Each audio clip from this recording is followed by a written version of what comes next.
So this video is about my grand theory of everything.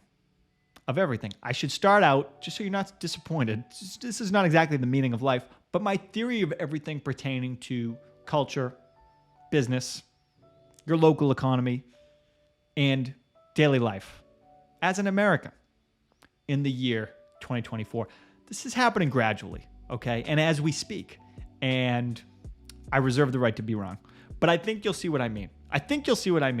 I'm Craig Power with Power Realty Advisors, serving Greater Boston and the South Shore. I have for you a short list, well, more of a short explanation, curated by me, of, remember that word curated, of how our culture is changing right before our eyes. My thing, if you've heard the term edutainment, that's sort of my lane here, right? But this is a little bit more of a prediction or opinion. We're really leaning into the entertainment side of that phrase. Maybe. I don't know how entertaining this. We'll see how this comes out. So the premise is this. The monoculture in America is over. It's not a problem. It's just a state of things. The cause is media consumption habits. As a country, we are more multifaceted than ever. Another word for that would be fragmented.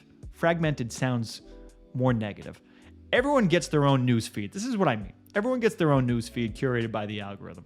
There's an endless stream of content, music, prestige television, podcasts, apps. Apps are a great example because baby boomers aren't on TikTok. They're just not on it.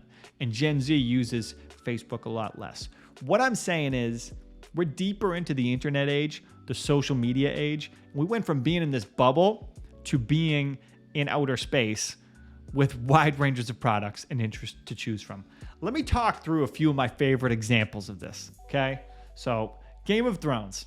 Game of Thrones began in 2011 and ended in 2019 in a very different world, a very different landscape for TV and movies. That show began before any streaming service had put out an original show. Game of Thrones is widely acknowledged as one of the last, keyword last, really big TV shows. It's highly unlikely we'll see anything with that popularity anytime soon. Because of the way people receive content now, that's part of it, like the how of how they watch. And also because there's just so many damn choices. Music is perhaps the starkest example of quote unquote, the monoculture is over. I think about this all the time. There's a saturation of the market. More artists exist now than ever, and yet the largest venues struggle to fill up. It's easier now than ever for musicians to actually create and distribute their music, right? It's never been so easy. But again, so much choice means it's harder to stand out. The artists that could fill large venues, amphitheaters, stadiums, there are less of them every day, literally every day. Xfinity Center and Mansfield, that's a 20,000 seater, capacity of 20,000 people. To fill that space, you need mass appeal. And literally no one has that other than Taylor Swift.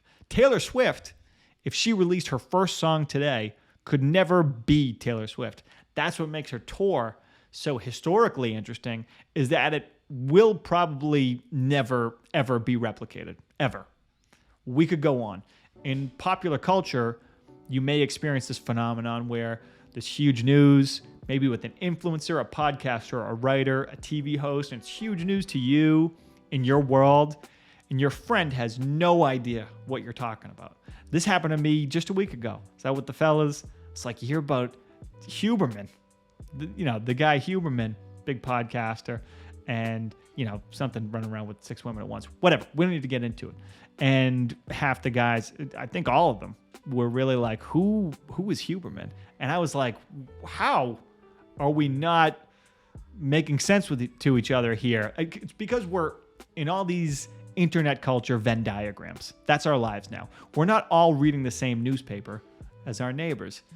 So anyway, that's all just set up for what I am calling, for the purposes of this video, my grand theory of everything. There is endless content and choice. Everything is curated. Like I said, I've said that a couple times now. News feeds, the algorithms. We often joke about it in terms of politics, how your next door neighbor or your parents are seeing a whole different version, whole different internet than you are. Even, and anybody seeing just a whole different version. since the advent of the internet and social media, there's just been this constant expansion. It's just more. My theory is that we're actually bucking up against this. And this is really more of a business observation. The theory is that the world's going to start shrinking again, okay? My grand theory is that we're going to get increasingly more local rather than national with what we care about. So politics is probably the best. So local politics, right? Local politics will actually be a lot bigger the next few years. That's something that we're getting more involved. That's probably the best example off the top of my head. Local businesses, thinking of restaurants, locally sourced, local ingredients, I guess you would say. Culturally, I would say local music, local artists, local celebrities, local clubs and groups. That's kind of already happening. So with so much choice, business in particular has historically been about finding a niche. A competitive advantage over here, or a hungry or an underserved audience over there. So in a world with so much choice, the niches are even nichier. I think there's a whole sense of identity thing here. So people are interested in, this is what I was saying about curating. So people are interested in curating their lives. This started with MySpace. I think that was like my first, at least online, that's the first social media I think I ever used. And top friends, and the music pages. And this is still what we do in our internet lives, in our personal lives. People want to say, this is my life. I'm multifaceted. I'm this, and this. I'm a construction project manager. I'm a member of X club or X country club.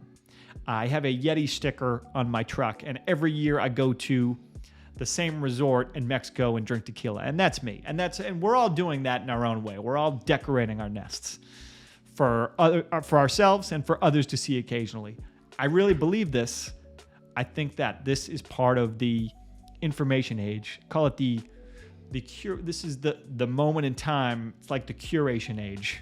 That sounds catchy. That actually kind of sounds stupid though.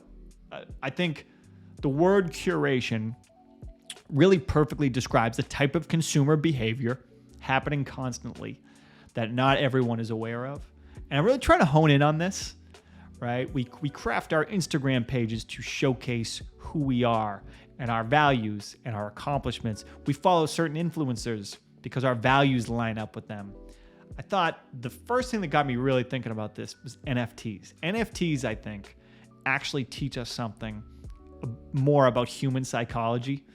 Right, buying these unique digital assets, non-fungible tokens.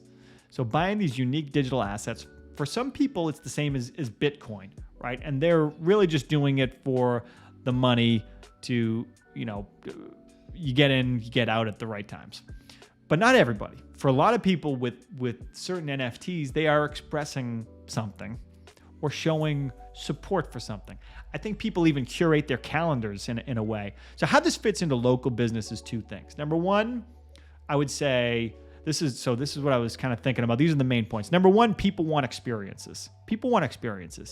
And number two, people want to be a part of something.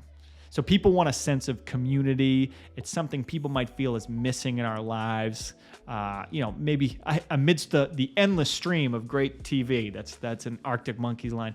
No, I think sometimes, and I'd include myself in this, right? You just feel a little low on it sometimes. That's all. So that's my grand theory of everything. After so much expansion and fragmentation, people are going to start to piece together their little worlds. As a marketer, right? That's really what we do as real estate agents, but probably our number one role is marketing professionals. As a marketer, find this really interesting. So thanks for listening. Get in touch if you find this interesting. I love to hear from you. If I didn't like to talk, I wouldn't be doing this, so get in touch. So Craig Power Realty Advisors. Don't forget to like and subscribe. More on the way.